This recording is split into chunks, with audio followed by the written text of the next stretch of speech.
Miss Lizzie. I don't ever smoke the dizzy, but we can always share some ditzies. It's just a cup in time. This song doesn't have to rhyme. Life's all of us, not every moment we can be feeling fine.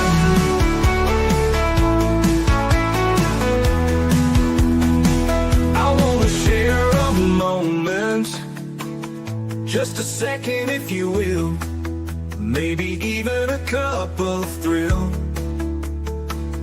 We could share this performance. It's tea time, come sit with me. Good morning, people. Miss Liz in the house. That's right. It is a morning tea time. So this is a special tea time. I want to thank everybody for tuning in and joining us this morning. We have a guest coming all the way in from Malta. That's right. Christopher Mannino is here, and we're going to be talking about his book, Making It Up. That's right. We got a lot of good things going on this morning. And his tea is resilience, perseverance, and empathy. We are going to talk about those three words as well a little bit later in the show, and some goodies that are coming this fall that we're going to talk about as well. So we got a lot of goodies. But before we get started, you guys know how Miss Liz rolls. Get over to all those platforms: Facebook, TikTok, Instagram, LinkedIn, Blue Notes, Blue Sky, Lemonade, Clapper, all those good platforms. Give those a like, follow, and subscribe. Those tea times are on there as well. Check out the podcast apps: Podbean, iHeartRadio, Listen Notes, Spotify, all those good platforms. And the ones I haven't mentioned, Miss Liz is on those ones as well. So check those out. Give those a like, follow, and subscribe, and get these tea times out there because they do make a difference for all the guests and for somebody who resonates with the stories.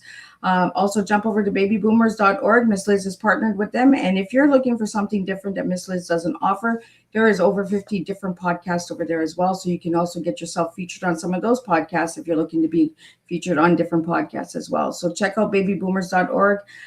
Let's get started with disclaimer and then a beautiful intro. And then we're going to get Christopher in here, and then we're going to spill some tea, and we're going to share his book about making it up. Disclaimer for Miss Liz's Tea Time live show. Miss Liz's Tea Time is a global platform dedicating to sharing real life stories, diverse perspectives, and meaningful conversations that inspire awareness, healing, and connection. I'm Miss Liz is going live using StreamYard. Before leaving a comment during the live broadcast, please grant StreamYard permission to display your name at StreamYard.com. Please be advised that all the content brought forward during any Tea Time show is presented in good faith. However, discussions may include opinions, beliefs, and perspectives that do not necessarily represent the views of Miss Liz or the Tea Time platform. Information shared by guests is based on their own experiences and is perceived to be accurate at the given time of airing. All guests, viewers, and participants are responsible for using their own good judgment when considering any action or decision that may relate to these discussions. Some episodes may cover some sensitive topics, including but not limited to trauma, abuse, grief, mental health, and other emotionally triggering subjects. Listeners' and viewers' discretion is strongly advised. Tea Time with Miss Liz is an open discussion forum designed to offer insight, inspire awareness, and create connection. It is not a substitute for professional, medical, legal, or therapeutical advice. If you require professional support, please seek assistance from qualified or trusted resources in your area. If you have any questions regarding this disclaimer or the content of the discussion, you are welcome to contact me, aka Miss Liz, directly at my email at bookingmissliz@gmail.com or visit my link tree at Miss Liz's Tea Time. By choosing to participate in, comment on, or view these live shows, you acknowledge and accept this disclaimer. Your participation is entirely voluntary. I, Miss Liz, welcomes you to join the conversation with an open heart. And if at any time you feel this platform is not right for you, I respect your wishes and decision and welcome you back whenever you are ready. Tea Time with Miss Liz is serving truth and awareness one cup at a time. Well, welcome to Tea Time with Miss Liz, where stories invite us to think deeper, dream bigger, and reconnect with the timeless truths hidden inside imagination, history, and the human experience. Today's guest brings together mythology, philosophy,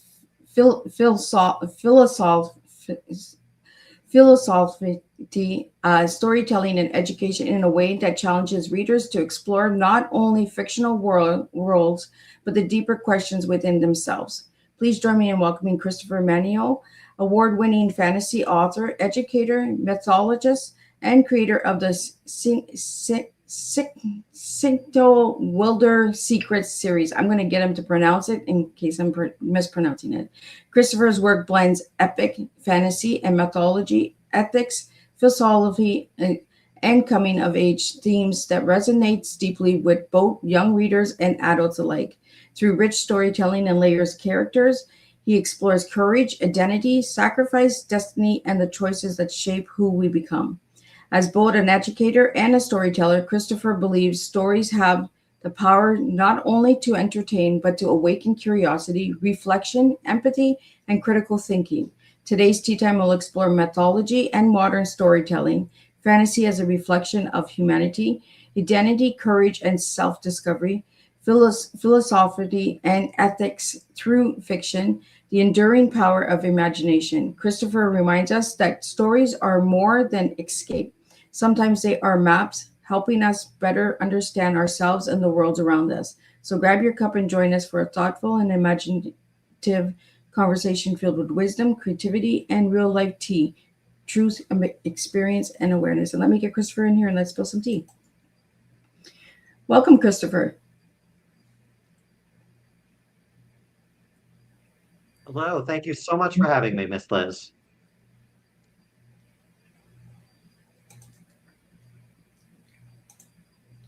I think we have Christopher here. Let me see. Is Christopher in the house? There we go. I got Can you hear me? I got you. Yes, Little yes, glitch, I'm here. little Can you hear glitches. I got you. Yeah. A little bit of a delay. Yes. Well, Christopher, let's get to know you a little bit before we jump into your books and all that good stuff. Tell us a little bit who Christopher was as a little boy and who Christopher is now.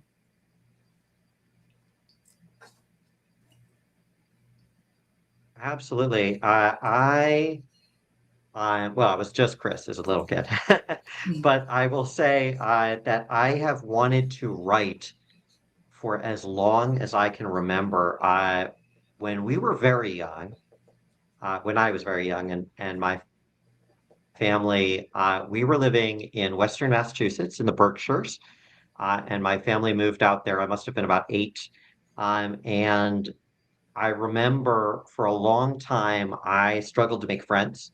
And my friends, for lack of a better term, started to become fictional characters. I started just devouring books. And it was about that time that I knew I really wanted to be a writer. I was just reading everything. I would go through book after book after book. And yeah, of course, there was no cell phones and there was no internet. And it was, a little bit of a different time. And we lived in the woods in the middle of nowhere. So maybe there's a part of me that sees my kids now and sees how they still want their tablets and their TV and things like that. And we really do try to limit it. But I always gravitate towards those imaginative stories and that imagination and that creativity. So me as a little kid was just filled with imagination and wonder and looking at things differently. And I think that as I became older, especially when I became a parent, by the time my son was old enough to start going on walks with me, and I actually was a former teacher and I left teaching to become a stay-at-home parent. I was working double the hours for half the pay, as most teachers do, that my wife was working. And so we decided that it would be me who stayed home with the kids. And we had first our son, and then we eventually had a daughter as well. And they were for about 7.5 years, I was just a stay-at-home parent, and it was wonderful. But I really wanted to instill in my kids this belief that, in the imaginative, in the creative, we would go and look for dragon prints. We would talk about, where are the giants hiding? And a lot of that ended up coming up later, both in my fiction and now in my nonfiction. I don't think I was aware of it for a while, but it definitely was a part of who I was, this need for storytelling and sort of fantasy, this need that fantasy can be enduring. It hasn't really left me. I'm wearing a Lord of the Rings bluey mix shirt right now. Like it's exactly who I am. The same little kid who loved fantasy and imagining, still loves that today as an adult. Well, I've talked to a lot of writers who have written fantasy, and it's a way of expressing themselves, right? Because they didn't know how to express themselves as a child, so they they put themselves into these worlds of fantasy. I know I did that as myself, getting through some harder things in life, right? I'd go into like an Alice in Wonderland little thing and have my little adventure with the bunny rabbit and that. Did you find yourself doing that at a young age? Absolutely. And from a psychological point of view, I think what it really comes down to as an author, I will tell you, because my background outside of books actually for a long time was in theater, and it's such a different writing thing. I wrote a play once. It's a really good example of how different it is because in a play, you can write the words, and then the play is not up to you.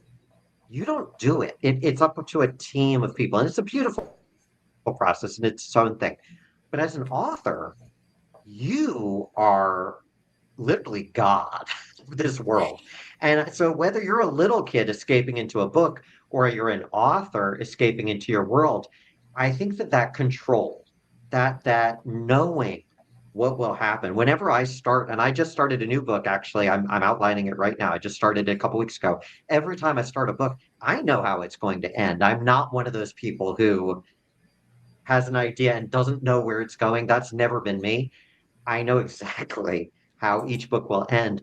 And I think that level of control, it's almost like a form of power, but it's also sort of reassuring. It's comforting because this is the world that you create, that you mold. So I think that's sides of the world and questions in ways that I don't think there's any other medium that quite gets there, that allows you to look at things and think about things differently. Like one of my series coming up, I will talk about later, but the idea behind these three books is so simple. It's basically like, what if all nature was manufactured? That's the idea. And boy, does it lead to some interesting discussions. And I was actually talking out the books with my kids. What would this look like? What does this mean? If this is an idea, what does that open up? And I think that really stretches your mind in new ways. It lets you kind of analyze things a different way than any other medium. I really do believe that. And it brings good conversation to the children, right? Because you get their point of view as well. Because you might see it as this way, but then when you talk to a child will see it completely different. And then you'll be like, oh, I never thought of it that way.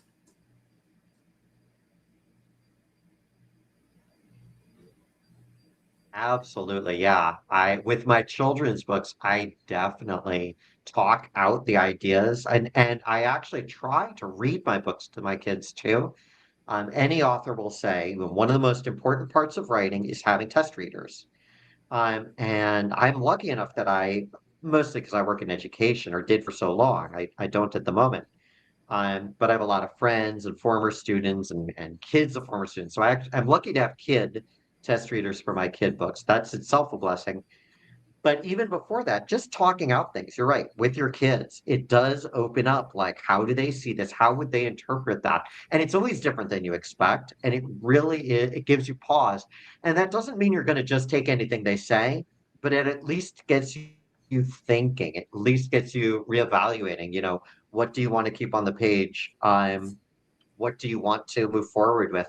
And, I will mention, for the nonfiction, for my parenting book, I think in a lot of ways, that's kind of a core idea that I played with Making It Up. Making It Up is this parenting book I recently released. And this idea of you have no idea what the kid's idea is going to be. You have no idea what they're going to give you. Making It Up is built on bricks. This is what we use in theater, especially in improv. And a brick is an idea. And when I was teaching improv and I was coaching improv, the number one mistake everybody makes is they think they know what's coming. They're anticipating the bricks. They're trying so hard. Oh, they're going to say this. I'm going to make them say this. And it's similar in parenting. Like, I know that I'm going to sit down and we're going to have this playtime and I'm going to do it this and this and this. Well, here comes the kid and they're just a little bundle of chaos because they're a kid, right? You don't know what they're going to say. You don't know what they're going to think. You don't know what they're going to add to it. And so being open to that empathy you mentioned as one of the core elements, being open to that, just awareness of what they're saying, what they're thinking, what they're doing, I think is so critical to parenting and honestly just to life in general. I think it's really important. Well, let's talk about the your book called Making It Up. I'm going to pull it up for my listeners out there. Tell me a little bit about this book, Christopher. I'm holding it up too. Making it up, it starts two ways. So about 3 years ago, I'm a Bluey fan. I'll go back a little bit. I've got this was a Bluey shirt the kids gave me for Christmas one year. It's really funny because it's Bluey mixed with Lord of the Rings, which are two of my favorite things. But 3 years ago or so, there was a woman, and I don't remember the publication. I want to say Newsweek, but she went in the magazines. This was a mother, and she was complaining about Bluey is bad, was her kind of piece, because it sets unrealistic expectations of parents. It's impossible parenting, and yet they're showing it in this show that the kids are watching. It was making her feel bad as a mom. And so all of the little Bluey fan groups, and I was in a couple of these, we're all sharing this article and we're discussing it and talking about it. And I talked about this with my wife, and my wife just looks at me and it's like, "You're a writer, A, and B, people don't realize what's happening in Bluey because Bluey is so based on theater. Almost every single episode is just an extended improvisation. And people don't realize that if they don't have a theater background. So she's like, "You know how to parent this way. We parent this way, and you're a writer. Come on, Chris, write the book." So I did. And I started talking about like how can we parent this way? But the other genesis of the actual method, I really goes back to a deeper thing. Because as I was writing it, especially as I started editing it with the editor, I realized that a lot of this for me and my own parenting style actually really started long before that with the pandemic. And obviously, the pandemic is, you know, dystopia that we all lived through and we all were there. We all were trapped. And, like it was so stressful. And my son had been in school, my daughter had just been born. And suddenly, school's closed. The world is realistically closed. And I'm back to teaching, which I hadn't been expected to. I'm suddenly homeschooling, and I'm also trying to, I'm seeing the news daily. I'm reading these horrible stories. We have no idea when this is going to end.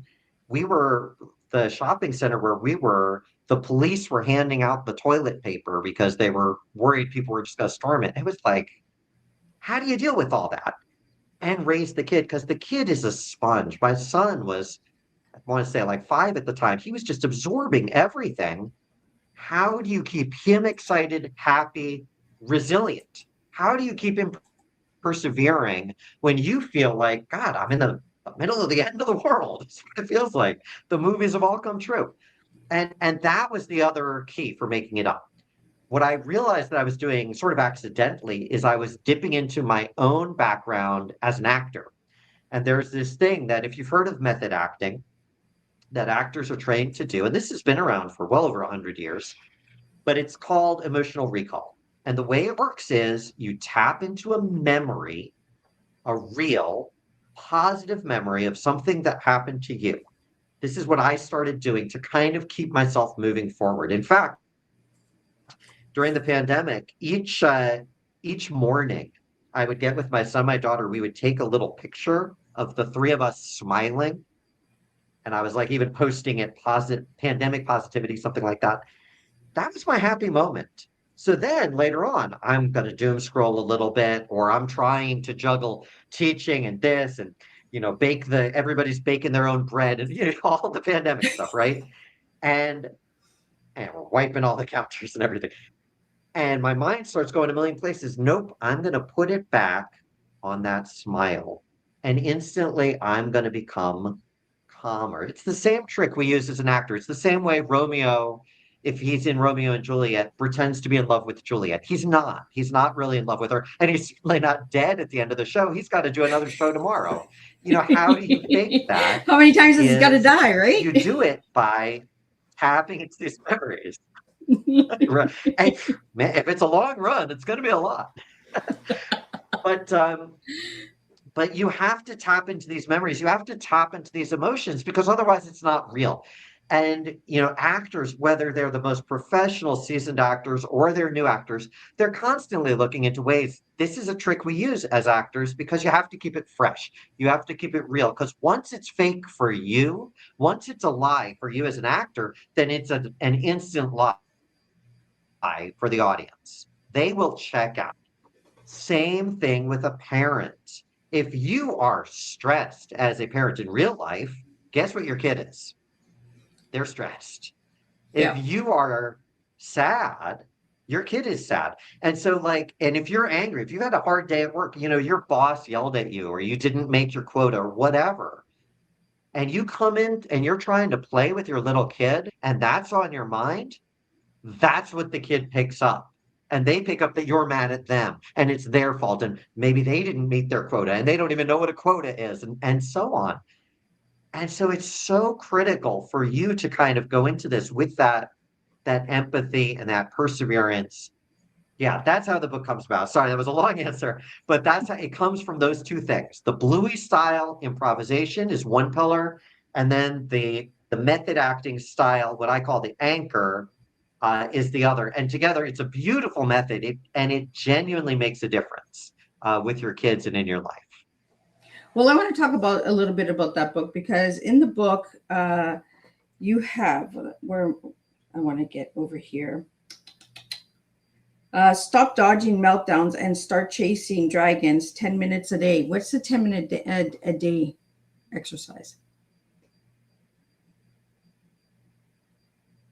So if you're doing what I call it, the making it up method. So if you're doing the method, it takes 10 minutes a day every day. And what it is for 10 minutes, you're giving this absolutely active playtime. This goes back to that Bluey idea. The mom who is complaining, this is impossible. No, it's not. A. And B, what she's seeing, because every episode of Bluey is 7 minutes long. What she's seeing is 7 minutes of concentrated playtime. Both parents in the show have jobs. Both parents in the show have lives outside the kids. And I love that you get to see that every now and then, even though it's through the kid's point of view, even though it's a show for kids, the parents watching it see these little glimpses of a mom and dad's other kind of world. But for that limited amount of time every day, they are all in. And what makes the show successful and what makes them good parents and what makes you a good parent, if you're kind of doing this, is for 10 minutes every day, you're not on your phone, you're not, having the TV on in the back, and you're not doing anything else. You're just playing with your kid. That's it. If you have young kids, especially like 5 to 8, or really 4 to 9, that's your key age. They need that. They need that time where you are just intensely playing with them one-on-one. And I walk through ways to do it. So I teach kind of the rules of improvisation and how you can do it as a parent. I teach the anchor method and how you can use that resilience, that method I talked about using a memory. It actually takes a little bit of practice, but how do you go into 10 minutes if there's so much other stuff on your mind? How do you give 10 minutes of fun playtime if you're exhausted? And there's ways and there's tricks to do it. So I kind of talk about that. I also talk about that it's okay to set when it is. If the kid comes up to you, they've just got home and they want 10 minutes right then, and you're not free. Let's say you're in the middle of doing a tea time with Miss Liz. Yeah, that's okay. You say, I'm going to give you your 10 minutes a little bit later.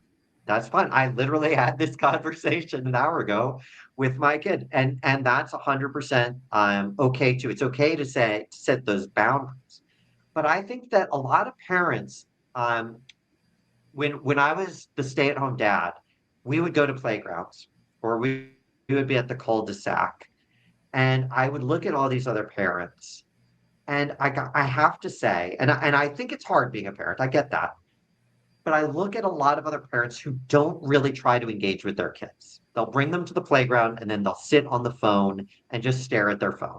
I have seen this so many times. And it's sad and it's disconnected. And I think that some parents just have a hard time interacting or knowing what to do with their kids. The kid has all these ideas, but what do you do with those? How do you play with them? Maybe you're used to some sort of structured board games and things like that, and that's fine. There's nothing wrong with that. But if they want just plain imagination, I'll give you another example. A couple weeks ago, my daughter and I, we packed up all our suitcases. We went to London. We were there for a week. We did all the sites. We did all the food. Then we got on another plane. We went to Paris. We were doing everything in Paris, all the sites. It was amazing. Oh, and by the way, all of this happened within an hour in our kitchen because we never actually left our kitchen. We didn't go anywhere. This was not a real all expense paid trip. This was all imaginary. But we did it with this. We had a little suitcase. We had the kitchen chairs. We were in the plane. We did the whole thing. And it was wonderful. And it was a wonderful playtime. Did not cost nearly as much as I'm sure a trip to all of those places would have cost. Cost nothing at all. And you didn't have any of the stress of waiting in lines or anything. Yeah, right? This is free. Yeah. We had no security checkpoints. We had no queues. We had none of that. But and no money. It's also nice. But at the same time, we create this lovely, intense memory, and we're bonding together. And she still likes talking about these memories we do together. That's what it's all about. That's what this is about. It's about bonding and connecting. And it's not just a book. I actually will give a quick plug. There's a whole video course I made on my website that walks you through it too. It goes hand in hand with the book, and is really an amazing thing that goes with it. All self-guided too, but with the same goal in mind. On how do you do that? How do you spend those 10 minutes that you can go chase dragons? You can go fight ogres or go to London and Paris or whatever. You can do that in 10 minutes if you just keep saying yes to their ideas and building off them, and you stay grounded yourself. That's what it comes down to. I really love it because, imagination is one thing that we struggle with in today's world because of social media, right? It takes away the imagination of a child. Even writing a story, I do this with my granddaughter. I'll get her to name like frogs or flowers or stuff like that. And she comes up with these imaginative names. I'm just like, where did you get that name? She's like, I just thought of it. But start naming like the flowers, start naming the animals, and then going into the little wonderlands. And when she zones out, I always say, oh, where's the little white rabbit going this time? Like kind of just see where they're going. I think that imagination is one of the things that is lacking in today's world. And I am so glad that you brought that back with your book, in which you have like worksheets and courses and seminars and all that. Tell us a little bit about that, Christopher. If you go to the website, and I see it on the screen, and you click on MIU course, or if you click nonfiction, it'll take you to Making It Up the course. There's a whole little, as I said, a self-guided video course. It's me kind of talking you through it, but with a lot of slides and videos and demos and meditations, and like things like that. But as I said, it's all self-guided. It's only $49 US. It's actually it's kind of a steal. And it includes the ebook. So if you get that, you get the ebook too, which itself is like, I think at the moment, $15. But it goes hand in hand. You don't need the book to do it, but it goes best. I have a parent right now, actually a parent here in Malta, who I just had there was a big parenting conference here. For those who don't know Malta, Malta is a very small country. It's basically a city-state. So when there is a convention or something, the whole country kind of comes together. And there was a lovely parenting event over 3 days This was just a couple weeks ago. At any rate, there's this mother who right now is both reading the book and doing the courses. She was actually just talking to me about this recently, about how she really appreciates that the course, it goes hand in hand with it. She's trying to do them at the same time. You don't, but that's a great way to do it. And that she could read it, but then she could see how to do things more. And it had just so much more examples. And it really was helping her. She has a son, and it was just helping her apparently with the son feel more connected and more engaged. I got to tell you, everybody who's done it just loves it. So yeah, that's basically what the course is. It's the same method that's in the book, but just kind of explained in a different format. Walks you through it with videos, with some meditations, which are really helpful. Yeah, that's basically it. But it's really good. It is a really good thing. It took me about 3 months to make the course, so very proud of that.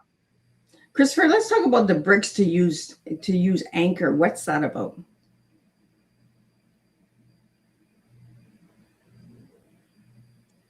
Sorry, can you say that again? I found bricks to use anchor. What is that all about? What are the bricks?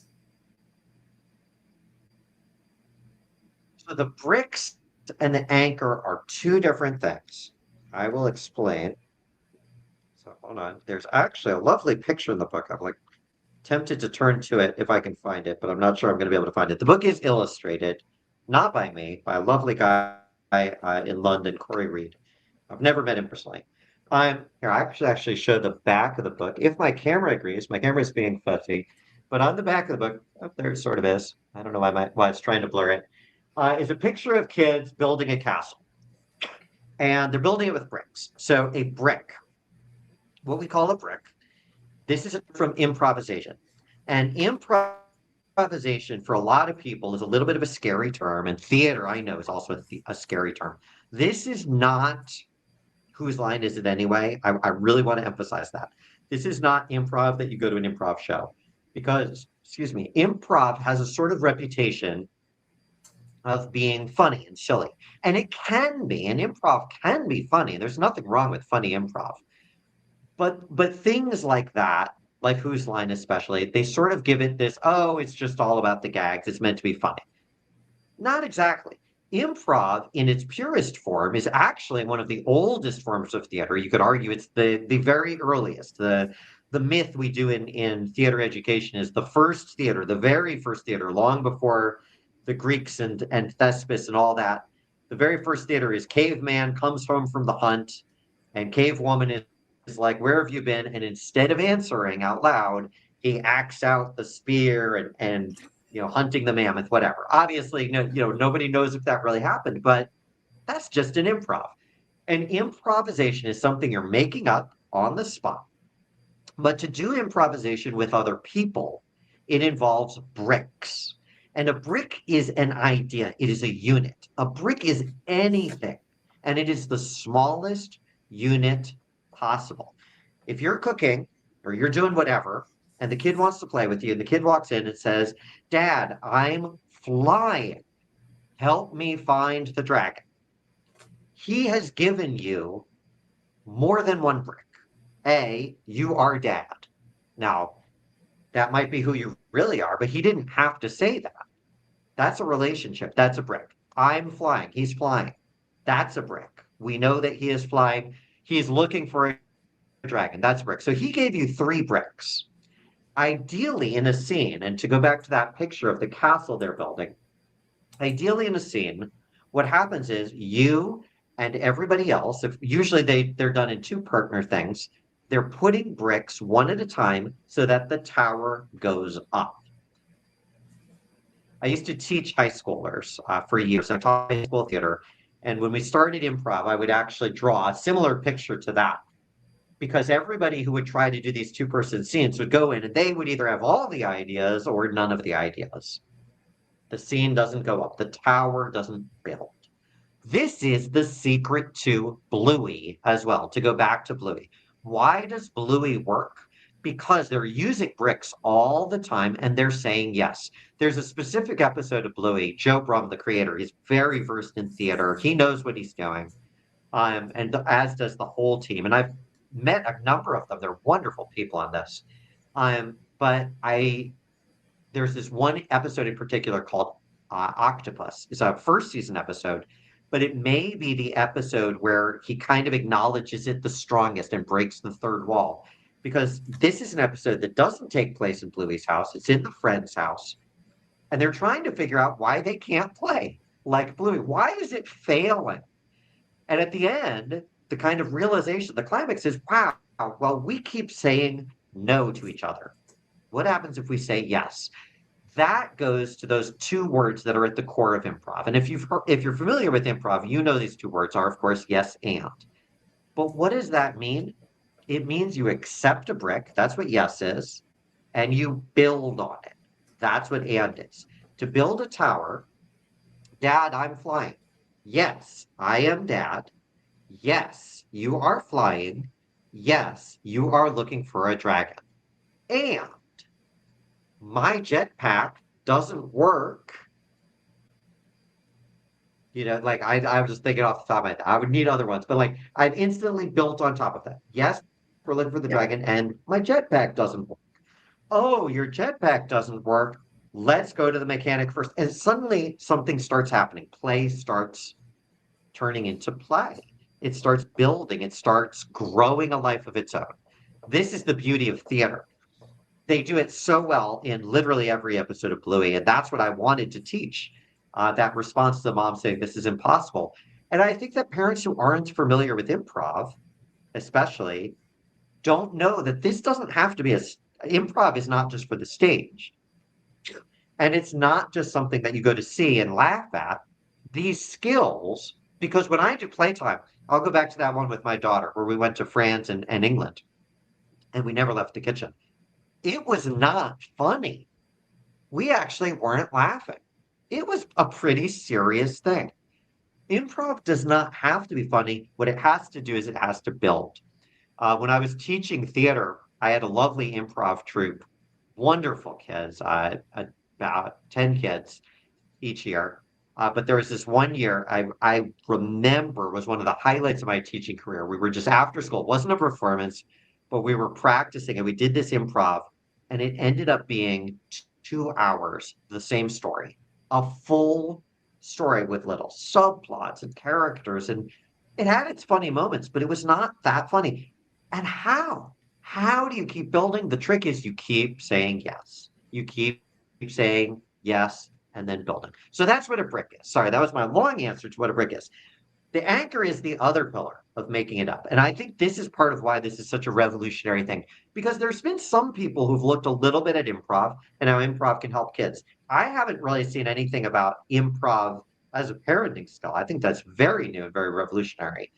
But this other pillar makes it even more revolutionary and more unique, because the other pillar of the making it up method is the anchor. The anchor is that emotional resilience. That is that memory I mentioned earlier. That is how I got through the pandemic. So we're back to that example. Dad, I'm a dragon, I'm flying, or I'm looking for a dragon, I'm flying. You're in the middle of thinking about, oh my God, I just got this, $500 bill that I can't pay, or oh my God, my boss just yelled at me, or whatever, right? Or oh, did I forget to take the trash out? You're here. You're over there. He's here. How do you get here with them? How do you get present?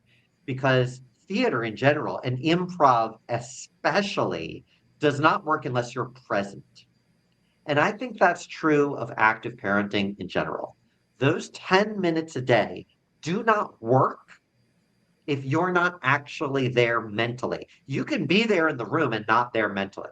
You can be there in the room and be on your phone even if you're not looking at it.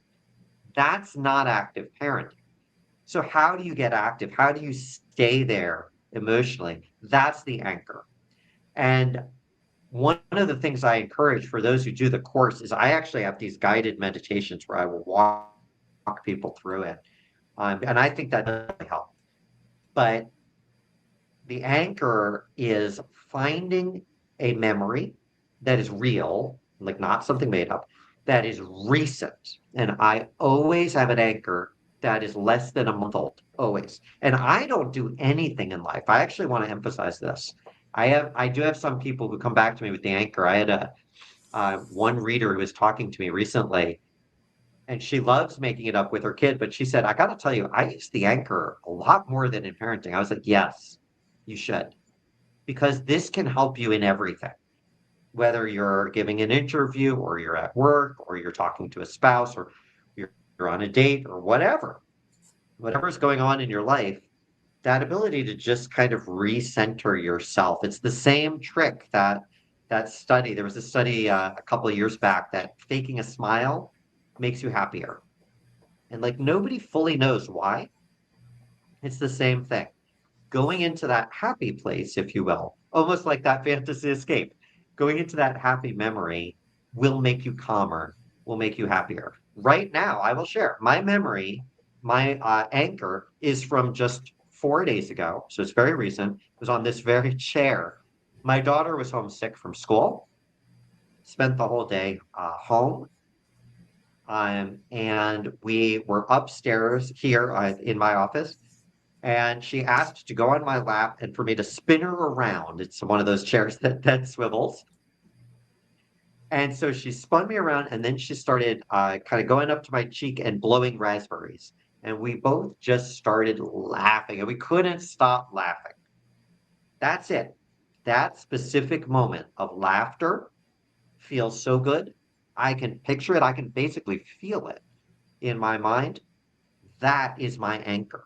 That keeps me centered no matter what else is going on or what stresses come my way. That's how I dealt with the pandemic. That's how I deal with parenting. So those are the two pillars of the method, the bricks and the anchor. Well, let's get into a little bit of mythology. What got you into that, Chris? Hmm. I have always loved myths. Excuse me. I think I think it's the same thing about seeing the world differently and through an imaginative lens. I think just growing up and having that fantasy and the daydreaming. And then I started reading myths. I started reading fictitious versions. One of the earliest books I read, or four books, Evangeline Walton in the 70s, possibly late 60s, has a fictitious version of the Welsh Mabinogion, which is an actual myth cycle from Wales. But she had sort of serialized it. It ended up being serialized more popular for kids by Lloyd Alexander.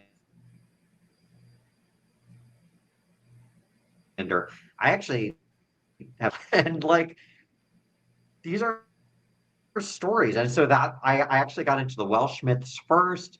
Then I started like looking up Greek and Roman myths and some Hindu myths. And like, I don't know, I just really enjoyed studying it. My degree as an undergrad was in history, but history, I found that mythology, it allows cultures to kind of shape the way they tell stories. And one of the things in Malta, for you or anybody watching who's not aware, Malta actually has the second oldest human structures in the world. The second oldest that we've found. The oldest is in Turkey, but the second oldest is here. And these are buildings, and I've been to a number of them. These temples are older than Stonehenge, older than the pyramids. They're thousands upon thousands of years old. And you go and they're huge, like Gigantia in Gozo, which is the neighboring island. It's basically 2 stories. It means Temple of Giants, basically. And then you're just trying to wrap your head around what did these people, and nobody really knows what story these people were telling. I mean, the people are long lost now, but like, what were these people telling each other? How did they, view the rest of the world? When they looked up at the stars, what did they see? There's all these lights up there. What are those? What's that big circular light that keeps changing shape? The fact that the moon is basically another world for lack of a better term, it really is another world that orbits ours and changes shape every night. If you're an ancient person, like that's really mind-boggling. And so I kind of love to think about early answers to those. And then as I became a fantasy author, I loved to play with different explanations, um, different reasons that that might be happening. I think that's really fun too. The book coming out in the fall, the first one, Starkeeper, really plays with that idea of what are stars? What is the moon? What if they're all completely different? And I enjoy playing with that a little bit, changing the mythology. I think that's really fun. Well, Christopher, let's talk about some of those books that are coming in the fall, because you have one in September, October, and November. So tell us a little bit about each of those books. Absolutely. So there are 3 books coming, Starkeeper, The Autumn Turners, and The Story Spinner. These are not exactly a series. They're all set in the same world, but they're each a standalone story. And as I said earlier, sort of the idea is nature as sort of manufactured. That was the idea I was playing with. So in the first book, it's about a poet, an aspiring poet. He wants to be a poet, but instead he's forced to do this boring job to him, which is he has to hang the person's sky every night, hang them down. The stars are sort of light bulbish things, and the sky is very, very solid. And in this particular world, that is a bad task, and he doesn't want to do it. And he's sort of hoodwinked by the man in the moon. The man in the moon is the villain, and he's an actual man, and he's jealous of his sister, the woman in the sun. And as part of his tricking Jack, the main character, Jack ends up breaking all of the stars. So he has to make new ones.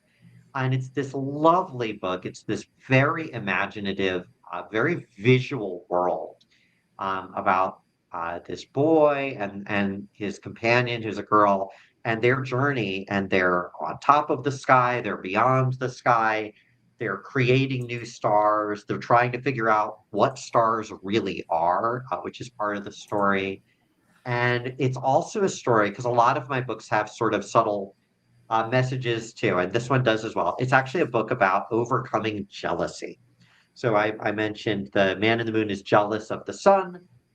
Jack at the beginning is jealous of everybody who gets to do different jobs. It's about overcoming that. And the villain, if you will, ends up being envy. Is a physical, it sort of takes a physical form. I played with that Shakespearean envy as the green-eyed monster from the Scottish play. And so there are these literal green-eyed monsters that sort of take shape. And how do you overcome envy? So that's the first book in September. The second book is set in the same world, completely different characters, different part of the world. And in the second book, you see 4 cities. And they're all kind of next to each other. And these are where the 4 seasons are manufactured. Just like the first book was about manufacturing night and day, this book is about manufacturing, autumn, winter, summer, and spring. And there are these 2 twins who have been separated for years and don't really know why. And they sort of have parallel stories for a long time, but then they come together. And I love the main character. One of the main characters' name is Seyn. It's pronounced that way. It actually says that very early on, but it's spelled Seyn, because he just wants to be hidden, but his name is Seyn. And so you have Seyn and Lillian, and there are these twins, and Lillian is seen, literally, like she's noticed, and she's hidden rather. She's hidden in plain sight, but she wants to be noticed a little more. So they kind of have opposite goals. They come together, but they are going to be in charge of making sure summer doesn't take over, so to speak. And it plays with this lovely idea of manufactured nature. So they're going to go and they're going to literally paint the colors on the leaves. They're going to ink those. They're going to be in all of these sort of steampunkish cities. And then the other job they have is they actually have to sweep up the shadows. Is a fun career that you encounter, and that ends up being very important to the story. again, a beautiful story. Actually, of all of the middle grade books I've written, Starkeeper and Turner's, the children who have read them, those two are always tied as kids' absolute favorites. Those two in particular. And then the third story is The Story Spinner that comes out last. That one's a little bit more sequely because it's the Man in the Moon's son is a character, but it's still not really a sequel. This one will sound familiar. Just like the other two have social messages, that one is about finding who you are and being okay with who you are for the second one. The third one is about um, it's a little bit of a social commentary on screen time and engagement. You mentioned that that was a big part of my parenting style. So the villain, so to speak, in this one is the dolls, and they're spreading through screens and they're taking all the stories. And so there's this girl, and she's a story spinner. Her job is to spread stories. She literally lives where the ocean ends, which is such a neat idea to play with. So the ocean ends, giant trade. So I just kind of played with that. The ocean is manufactured, all nature is manufactured. Stories are manufactured. What does that look like? How does that look like? And so I played with the idea that stories are carried along by fireflies and that she has to kind of re-spread the stories to stop Uko's son, who's angry about what happened in book one, from spreading these dolls, from spreading the screens. And so I'll admit it's a little bit more social commentary than the other two, but it's a delightful kind of whimsical adventure through these worlds. And yeah, I'm really proud of all three. They've been written for years, but this was the time to release them. They're all coming out this fall. Yeah, and you can also read about that on the site too. Well, I want to talk about, because you mentioned screen time, and you have your connection without screen time. A lot of people are stuck on their screens. How do we get them off the screens and into the real world?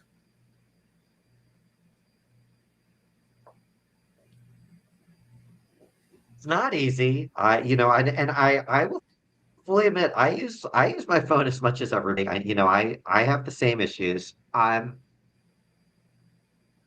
don't fully. I think that the imaginative play helps. I think that for the kids, having time that you're devoted to them outside of a screen and where they can see you doing things outside of a screen is helpful.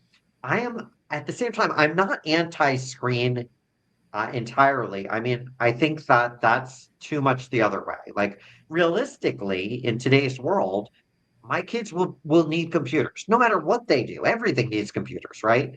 Even if it's just for an interview, they will need to know how to use computers. My daughter, actually, who's only 7, we had her practice coding an app.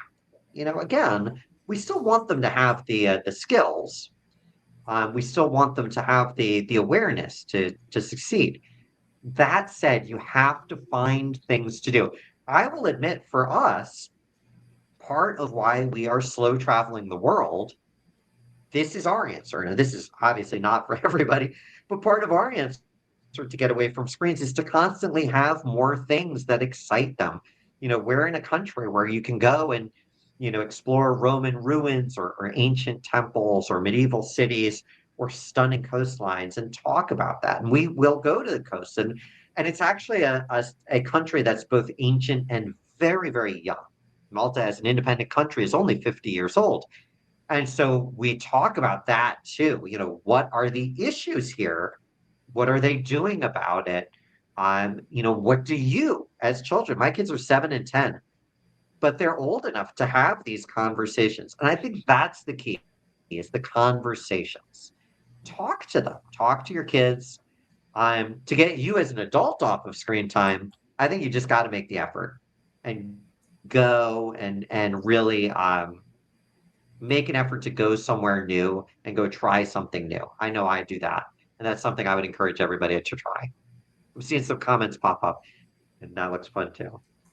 Well, we have a question here for you from Todd, and it is, what's next for you? Any upcoming projects or books we should watch for, besides the ones we mentioned that are coming in the fall? Oh my gosh.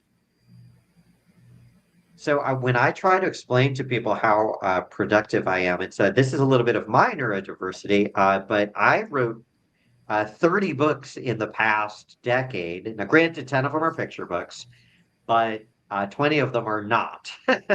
So I did just release a free novella on Royal Road. Give that a try. If you're on Royal Road, that's absolutely free, and it's fun, and it's funny, and it's very silly. It's called Parent Quest. Um, that was one of my newest. But next for me, I'm always writing. Um, and I have a lot of books on the back burner. My last agent sadly left the business, so I am in the market for a new agent, but hopefully that gets resolved. And I'm in discussions with another nonfiction book about travel. Obviously, traveling with the kids is something we do. So we were talking about that with the publisher of that book. And yeah, so just constantly writing. And I will say, in terms of what's next for me, I think the biggest difference, obviously, I'm American rather, but now living in Europe. I think the biggest difference in Europe is this de-emphasis on productivity. And I am still super productive and I do work a lot. But in America, in the United States especially, the first thing anybody asks you when you meet a new person is, "Hey, what do you do?" And it's this idea that you are your job. Here in Malta, nobody cares at all what you do for work. I have friends who I've talked to for ages, and they don't even know what I do as my day job. And that's fine. And so that idea of what is coming next. Well, I am writing more books. I just started a Bridgerton style fantasy, a romantasy, which is really fun. I've got other books in the works.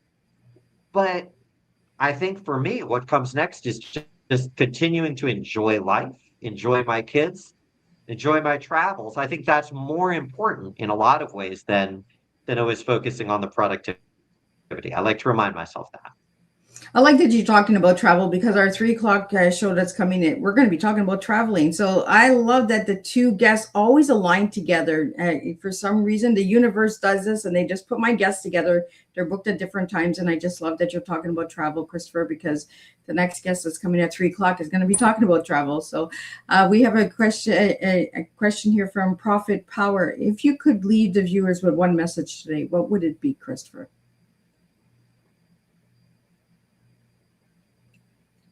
I think it would be never stop dreaming, because that's the key of my perseverance is never stop dreaming.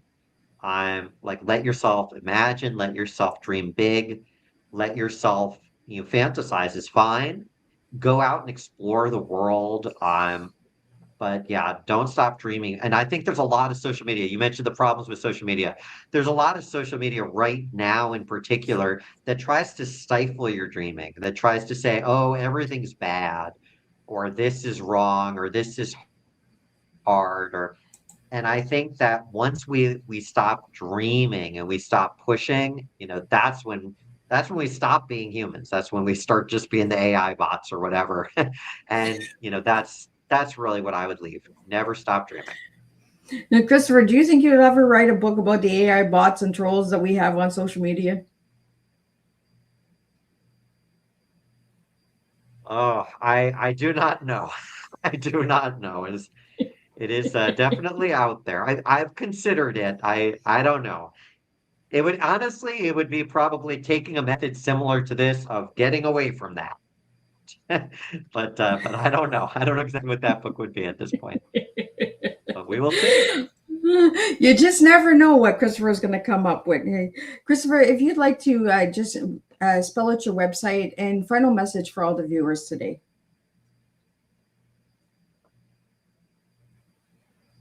Absolutely. So it's on the screen too, but it's just my name is the website, ChristopherMannino.com. ChristopherMannino.com. That's it. Thank you so much for having me, Miss Liz. Really appreciate it.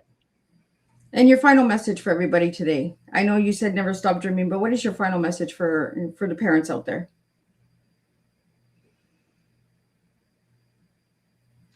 I think that even if it's hard for the parents, even if it's hard, that bond between you and your kid is the single most precious thing in your life, and between you and your spouse too. And taking the time to nurture those bonds, ultimately, this method is about bonds between you and your kid, between you and your spouse, between you and yourself. And taking the time to nurture those bonds, to remember that those bonds are way more important than anything else, the deadlines, the goals, the whatever. Spend the time on those, because in the end, that's what really matters. That would be my closing message to parents for sure. Well, thank you so much, Christopher, for joining me. I'm just going to do a quick wrap up of what today's tea time was about, and I'll be back at 3 p.m. and we'll talk about travels with the next guest, with Sarah. What a fascinating and meaningful conversation today. Christopher, thank you for bringing your creativity, insight, and thoughtful perspectives to the tea time table. Your storytelling reminds us that fantasy and mythology are not simply about magical worlds or historic journeys, they are reflections of humanity itself. Today's conversation expanded imagination, philosophy, ethics, identity, courage, and the timeless role stories play in helping people make sense of life's challenges and possibilities. One of the strongest takeaways from today is this: stories shape how we understand ourselves. Through mythology, fantasy, and fiction, readers are often invited to face fears, question beliefs, discover resilience, and recognize the complexity of human nature in ways that feel deeply personal and transformative. You also reminded us that imagination is not childish, it is powerful. It expands perspective, fuels creativity, and helps people envision possibilities beyond limitations. Here's some food for thought to leave with everyone today. What if the stories we are drawn to most strongly are actually reflecting the lessons, strengths, and questions we are meant to explore within our own lives? Because every hero's journey begins with the courage to step into the unknown. Thank you, Christopher, for continuing to create stories that inspire thought, wonder, and meaningful reflections. Until next time, keep sharing stories that awaken imagination, keep exploring the deeper questions, and keep serving real life tea, one conversation at a time. And I'll see everybody at 3 p.m. with the next tea time, and we'll do this all over again.